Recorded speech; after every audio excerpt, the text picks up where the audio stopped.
The late autumn wind whipped across the gravel of the long driveway, scattering a kaleidoscope of amber and crimson leaves against the towering wrought-iron gates.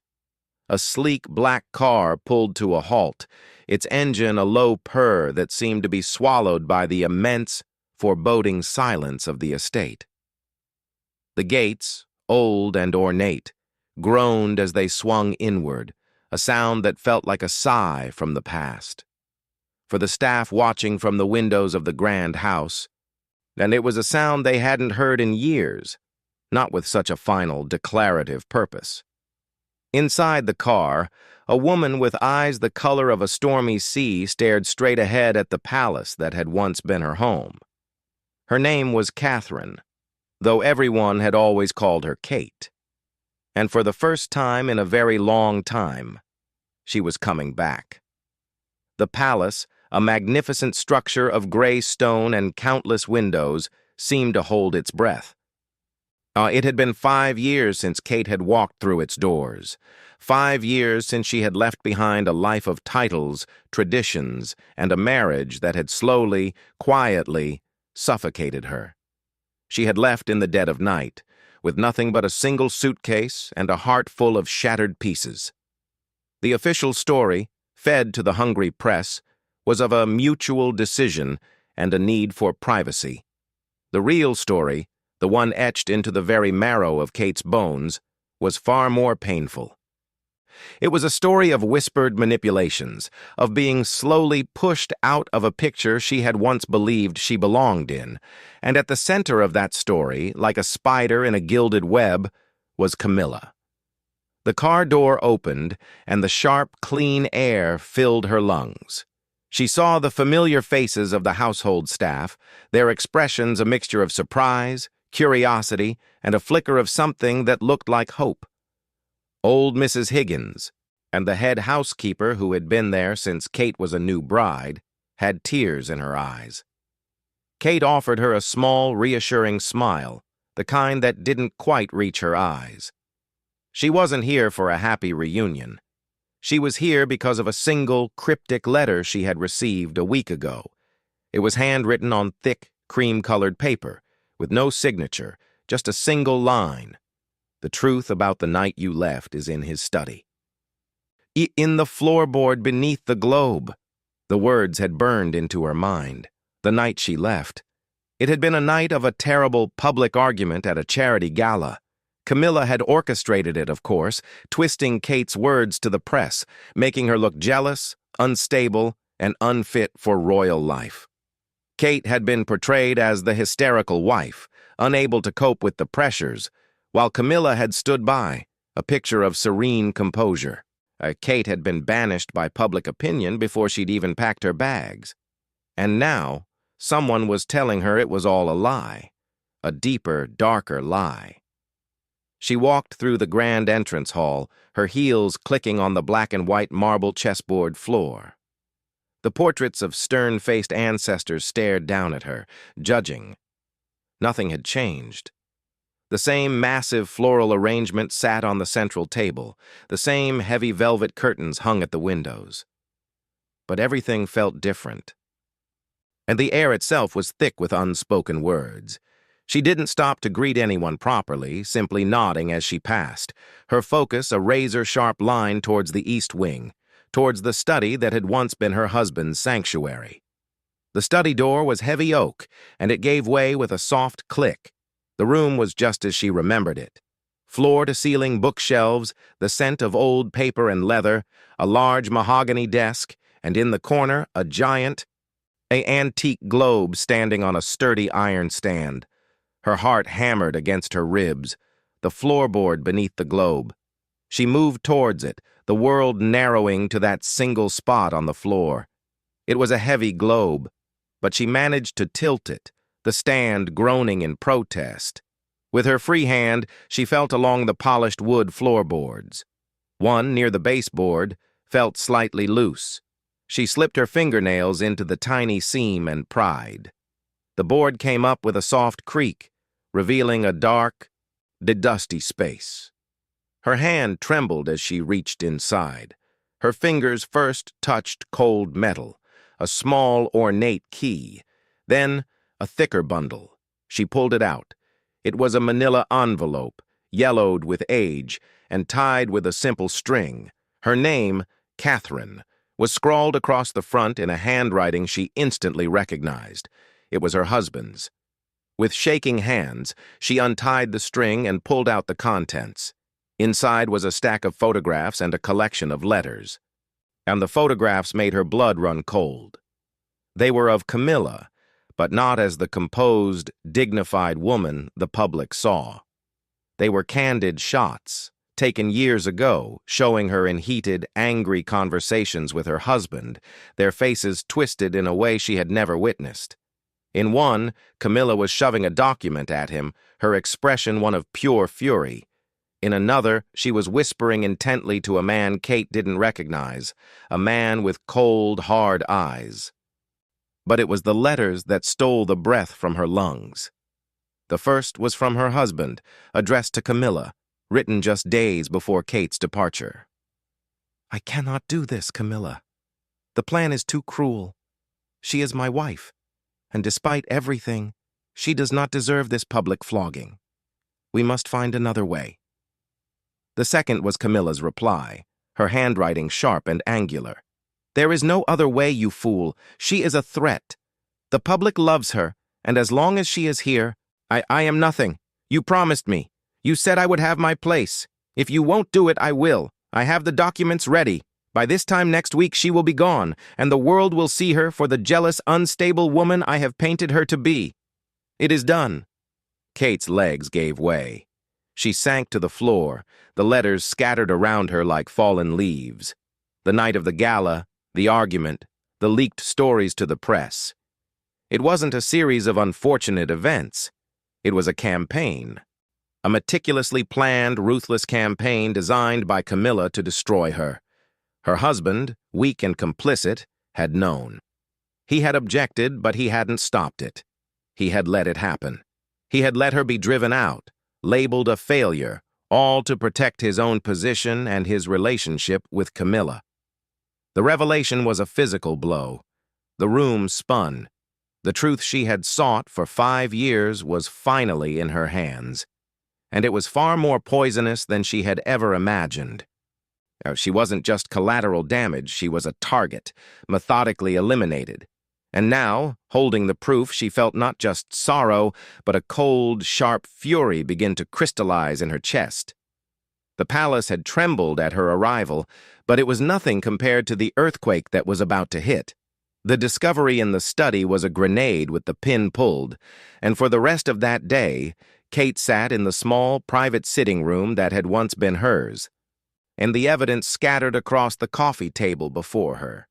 She stared at the photographs and letters, her mind a whirlwind of replaying every moment of her final year in the palace. Every cold glance from Camilla, every whispered conversation that would stop when she entered a room, every subtly planted story in the tabloids that painted her as difficult and demanding. It all fit now, a horrifying, perfect mosaic of betrayal.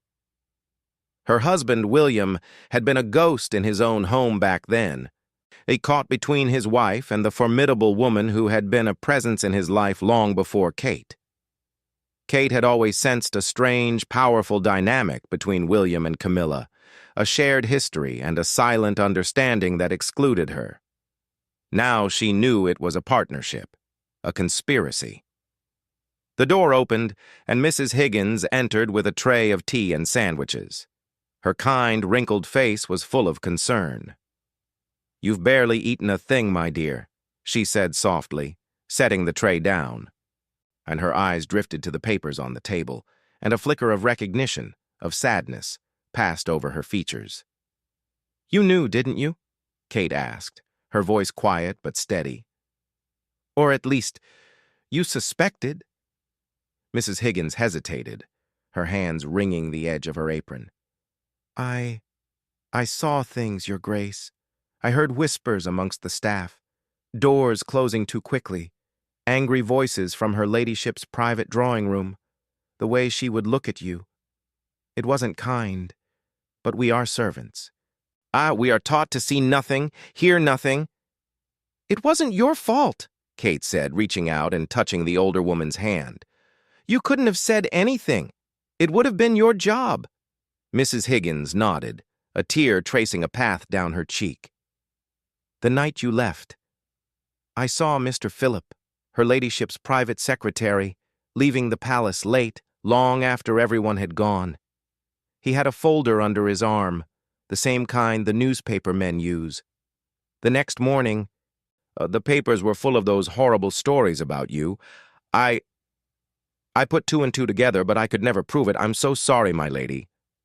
The confirmation, even from a sympathetic source, solidified Kate's resolve. This was bigger than a personal vendetta.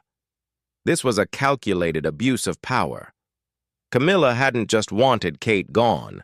She had wanted her destroyed, her reputation in tatters, so she could never return. She had wanted to ensure her own position as the undisputed matriarch of this world was secure, and she had almost succeeded. Later that afternoon, Kate received an unexpected visitor. It was a woman in her late 60s, elegantly dressed but with a nervous, darting quality to her eyes. She was introduced as Eloise, a former lady-in-waiting to the late Queen, a woman who had served the royal family for over 40 years. She asked to speak with Kate privately. I know you found something in the study, Eloise said without preamble, her voice a low, urgent whisper. I am the one who sent you the letter. Kate stared at her, stunned. You? Why? What is this to you? Eloise took a deep, shuddering breath. Because I was there. I saw everything, and I have carried the guilt of my silence for 5 long years. She sat down opposite Kate, her hands clasped tightly in her lap. Camilla didn't just orchestrate your departure. She has been manipulating this family for decades. The documents you have are just the beginning. There is a network of secrets, of financial arrangements, of things that would shatter the very foundation of this house. She went on to explain a hidden world within the palace walls. Camilla, she revealed, had been systematically consolidating her power for years. She had cultivated relationships with certain members of the press, feeding them stories to control the narrative. She had amassed a private fortune through shrewd and, Eloise implied, not entirely ethical investments, using connections she had made through her previous marriage. She had even compiled dossiers on various members of the royal household, including the staff, using their private struggles and secrets as leverage to ensure their loyalty and silence. She is not just a stepmother or a wife, Eloise whispered, her voice trembling. She is a keeper of a kingdom of shadows, and you, my dear, were the one person who threatened to let the light in. The public adored you. They saw your genuine heart, your warmth. You were a threat to everything she had built. She couldn't control you, so she had to eliminate you. Kate listened, her horror deepening with every revelation. This wasn't just about a failed marriage or a jealous rival. This was about a deep-seated corruption at the heart of an institution. Camilla had built an empire on secrets and manipulation, and Kate had been a casualty of her relentless ambition. The photographs and letters were not the whole truth.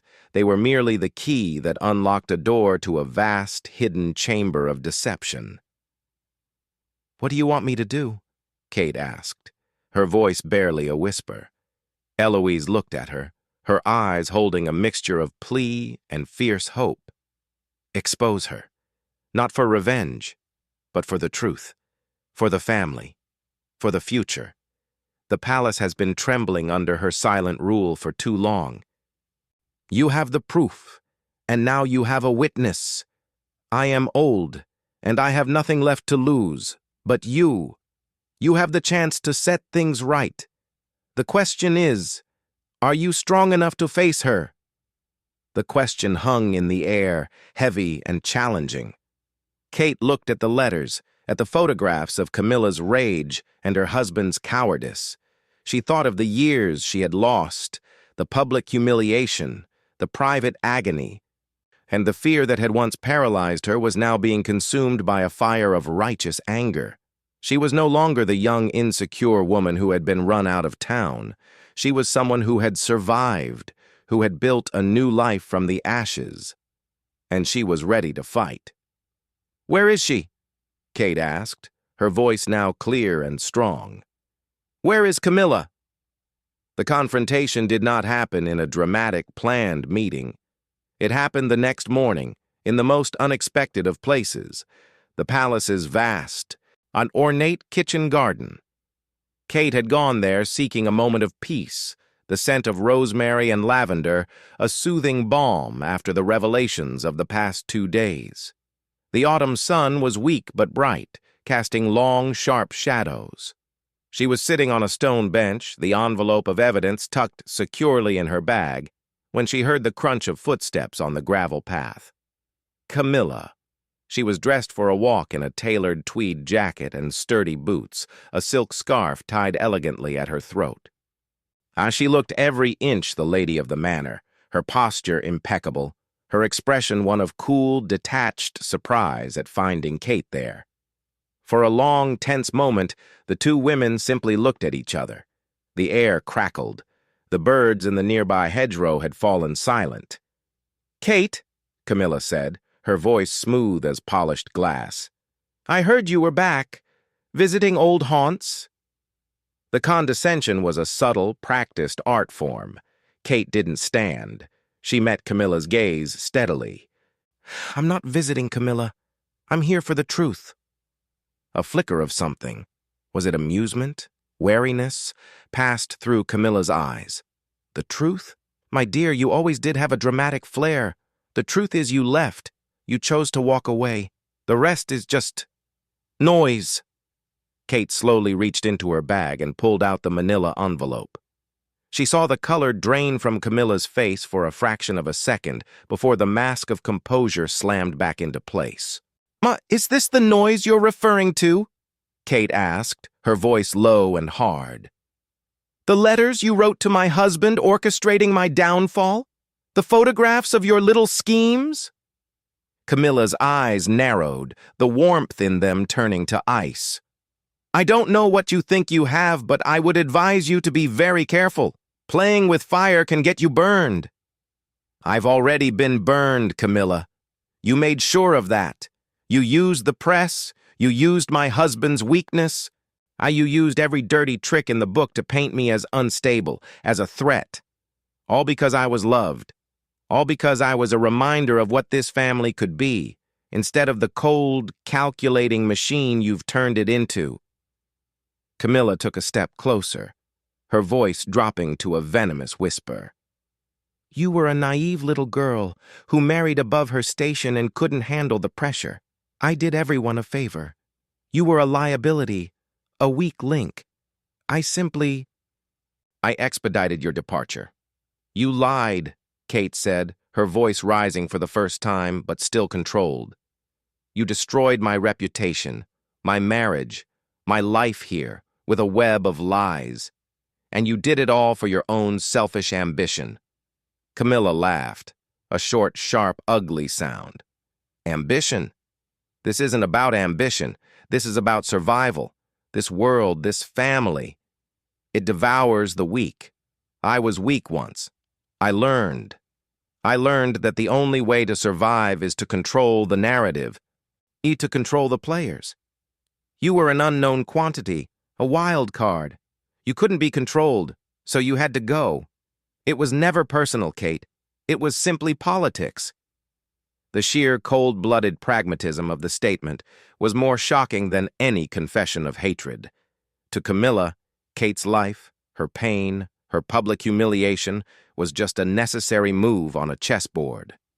Kate stood up, finally, so that she was face to face with Camilla. They were of a height, and Kate looked directly into the older woman's eyes. "You're wrong," Kate said, her voice clear as a bell in the quiet garden. "It was personal.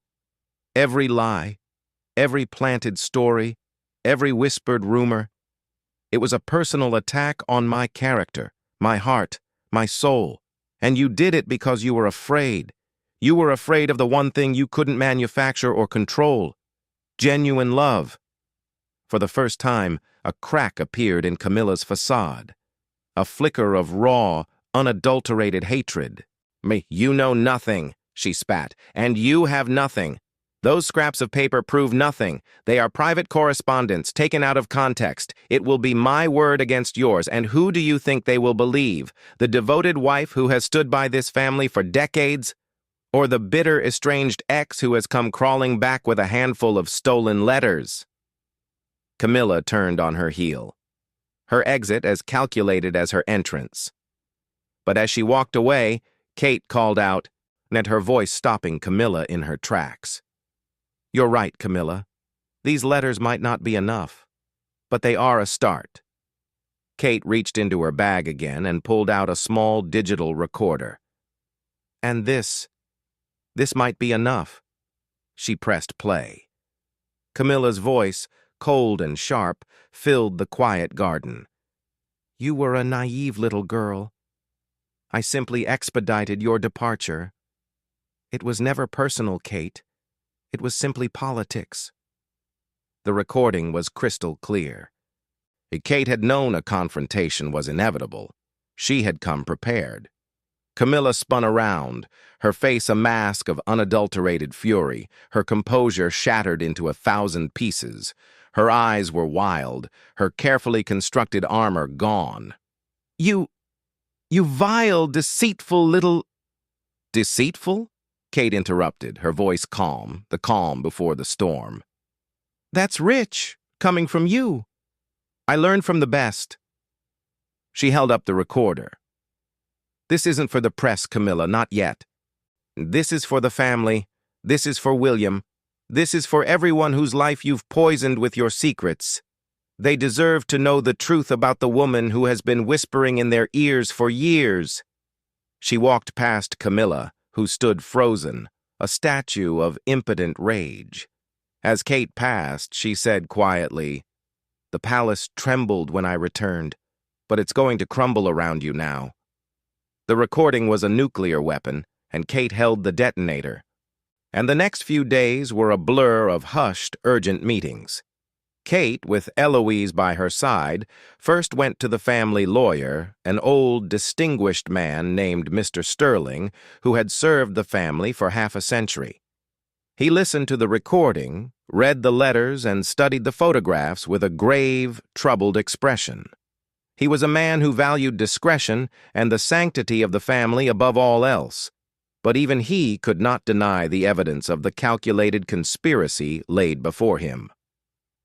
His face, usually so unreadable, showed signs of shock and deep disappointment. Then came the most difficult meeting of all, with William. He came to her private sitting room, looking older and wearier than she remembered. The confident, if reserved man she had married was gone, replaced by someone who seemed burdened by an invisible weight. He avoided her eyes at first, staring instead at the pattern on the Persian rug. Kate, he began, his voice rough. This has all gotten out of hand. Camilla told me.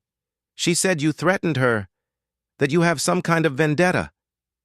Kate didn't answer with words. She simply pressed play on the recorder. William listened, his face growing paler and paler as Camilla's venomous words filled the room. When it was over, a long, heavy silence descended. He finally looked at her, and in his eyes she saw not anger, but a profound, gut-wrenching shame. I knew she was difficult, he whispered, his voice cracking. I knew she pushed. But this is monstrous. I had no idea it was this calculated. I thought it was just friction. Personality clashes. She showed you the plan, William, Kate said, her voice not unkind, but firm. She pushed the letter he had written to Camilla across the table. You wrote to her. You said it was too cruel. You knew what she was going to do, and you didn't stop it. You didn't protect me. The words hung in the air, an unbearable accusation. William's head dropped into his hands. He didn't deny it. He couldn't. The truth was there in black and white, in his own handwriting. I was weak, he mumbled, his voice thick with self-loathing. I've always been weak with her. She's been a part of my life since I was a boy. She has a power over me. I was afraid of her. I was afraid of the scandal, of the fallout. I took the coward's way out, and I let her sacrifice you. His confession was painful to hear, but it was also a form of justice. For 5 years, Kate had wondered if she had done something wrong, if she had been the one to fail. Now, she had the answer. The failure was not hers. It was theirs. Camilla's ruthless ambition and William's pathetic cowardice. The revelation didn't erase the pain, but it did sever the final, lingering thread of self-doubt. The days that followed were a period of intense, secret preparation. Mr. Sterling, now fully briefed, he began a quiet investigation into the financial and legal matters Eloise had hinted at. What he uncovered was far more extensive than anyone had anticipated. Camilla hadn't just manipulated the press. She had been systematically siphoning funds from various family charities into private accounts for years. She had used her influence to secure lucrative contracts for friends and associates, creating a shadow network of financial gain. The dossiers Eloise mentioned were real, files on numerous individuals, containing details of personal indiscretions, financial troubles, and family secrets, all meticulously documented and ready to be used as leverage. It was a web of corruption that extended far beyond the palace walls, implicating businessmen, politicians, and even a few minor members of the press who had been in her pocket. The evidence was overwhelming. Mr. Sterling presented his findings to a select group of the most senior and trusted members of the royal household, the Queen's private secretary, the head of palace security, and 2 other long-serving advisors. The meeting was held in a windowless room deep within the palace, the air thick with tension. As the evidence was laid out, the financial records, the copied dossiers, the photographs, the letters, and finally, the recording of Camilla's confession in the garden. The shock on their faces was absolute. These were men and women who had dedicated their lives to protecting the crown and its reputation. To discover that such a deep rot existed at its very heart, cultivated by someone so close to the throne, was a devastating blow. Camilla was summoned. She walked into the room with her head held high, her expression one of haughty disdain. But as she saw the array of documents spread across the table, and the grim faces of the people she had so carefully tried to manipulate for years, the mask began to slip. She tried to bluster, to deny, to threaten. She pointed at Kate, calling her a bitter, vengeful woman. She appealed to William, who sat in a corner, his face a study in misery, but he couldn't meet her eyes. She tried to leverage her years of service, her position, her influence. But the evidence was irrefutable. The web she had so carefully woven had become a trap, and she was caught in the center of it. The decision was swift and absolute. It was not a public trial, for the institution could not bear that kind of scrutiny. But it was a judgment nonetheless. Camilla was stripped of her titles, her offices, and her position within the family. She was given a choice. A quiet, permanent retirement, far from the public eye, with a strict agreement of lifelong confidentiality, or the full force of the law and an unimaginable public scandal. Faced with total ruin, she chose the silence. The woman who had thrived on controlling the narrative was now silenced by it. She left the palace that very night, not in a sleek black car, but in an unmarked vehicle, slipping away like a thief in the dark, taking her secrets and her shame with her. The palace, which had trembled at Kate's return, now felt a different kind of tremor, one of release, as if a great suffocating weight had been lifted from its ancient stones. With Camilla gone, a strange, unsettling quiet settled over the palace. It was the silence after a storm, the calm before a new beginning. The revelations had shaken the family to its core. Trust had been shattered, and the process of rebuilding seemed an insurmountable task. For Kate, the victory felt hollow. She had exposed the truth, she had cleared her name, but she was left standing in the ruins of a world she had once loved. She spent long hours walking through the gardens, like the place where she had finally confronted her tormentor, trying to process the whirlwind of emotions. There was satisfaction, yes, but also a profound sadness for the years that had been stolen, for the marriage that had been destroyed by the machinations of a third party. William came to her often, not with grand gestures or apologies, but with a quiet, persistent presence. He was a man stripped of his pride, finally seeing the full scope of his own failures. He didn't ask for forgiveness, not directly. He simply talked. He talked about his childhood, about the complicated dynamics of his family, about his own fears and insecurities that had made him so susceptible to Camilla's control. He talked about the night she left, not with blame, but with a raw, painful honesty about his own cowardice.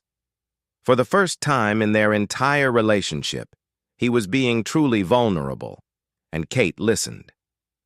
"It wasn't just about you," he said one afternoon, and as they sat on the same stone bench in the kitchen garden. "It was about me. I was so afraid of rocking the boat, of confronting her, of the mess it would all cause, that I let the most important thing in my life just sink. I chose the easy path, and it was the worst path. I lost you, and I've regretted it every single day." Kate looked at him, at the lines of sorrow etched around his eyes, at the genuine pain in his voice. The love she had once felt for him was not gone, but it had been buried under years of hurt and betrayal. Could it be unearthed? Could trust be rebuilt on such shattered ground? She didn't know. But she also saw a man who was finally, truly seeing her, not as a threat or a complication, but as the woman he had lost. The public, of course, knew nothing of the palace's internal earthquake. Camilla's sudden disappearance was explained away as health reasons and a desire for a private life away from royal duties. The press, the once her eager accomplices, now scrambled for scraps of information, but the palace walls had become impenetrable. The story of Kate's return and the subsequent revelations remained a closely guarded secret, known only to a handful of people. And in that vacuum of information, Kate had to decide what came next. She had come back for the truth, and she had found it. She had exposed a cancer and watched it be removed. Her mission was complete. She could return to her quiet, independent life, leaving the palace and its complicated inhabitants behind for good. The thought was tempting. It was safe. It was simple. But as the days passed, she found herself drawn to something else. She saw the young staff members looking at her with a new kind of respect, not for her title, but for her strength. She saw the older ones, like Mrs. Higgins, who had lived through decades of silent servitude, now holding their heads a little higher, as if a great injustice had finally been addressed. How she saw William trying, in his own clumsy, painful way, to become a better man. And she saw the palace itself, no longer a gilded cage, but a place that felt, for the first time in years, like it could be a home. The final part of Kate's journey was not a dramatic confrontation or a shocking revelation. It was a quiet, personal reckoning. She stood in the empty drawing room of the East Wing, the room that had once been hers. Sunlight streamed through the tall windows, illuminating dust motes dancing in the air. It was the same room, but she was not the same woman. The insecure young bride was gone. In her place stood someone who had faced the darkest kind of betrayal and had emerged not just intact, but stronger, wiser, and more compassionate. She had learned that true strength wasn't about wielding power, but about having the courage to seek the truth, even when it was painful. It was about standing up for yourself. And even when the entire world seemed against you, it was about forgiveness, not for the benefit of the person who wronged you, but for your own peace. The door opened softly, and William walked in. He didn't say anything, just came to stand beside her, looking out at the same sunlight. After a long moment, he reached out and tentatively took her hand. His touch was warm, familiar, and yet entirely new. Kate didn't pull away. She looked down at their joined hands, then up at his face, and the fear and shame were still there, but so was a flicker of hope. It was a fragile, tentative thing, but it was real. "I'm not promising anything," Kate said, her voice soft but clear. "I don't know what the future holds. I don't know if trust can be rebuilt or if love can be rekindled from the ashes of all this pain. But I know that I'm not the same person who left. And I know that the truth has set us all free in a way." William squeezed her hand, his eyes glistening. "That's more than I deserve," he whispered. "I'll spend the rest of my life trying to be worthy of even a moment of your time." Kate smiled, a real smile, the first one in a very long time that wasn't tinged with sorrow. It was a smile of release, of acceptance, of a future that was unwritten and full of possibility. She turned back to the window, looking out at the vast manicured grounds that stretched towards a horizon of golden autumn trees. And the palace no longer felt like a prison or a battlefield. It felt like a place where a new story could begin. The past had been unearthed, examined, and laid to rest. The secrets were out. And as the sun began its slow descent, casting long, gentle shadows across the land, Kate knew that her real life, the one built not on illusion but on truth, was only just beginning. The palace had trembled, but it had not fallen. And in its renewed strength, she had found her own.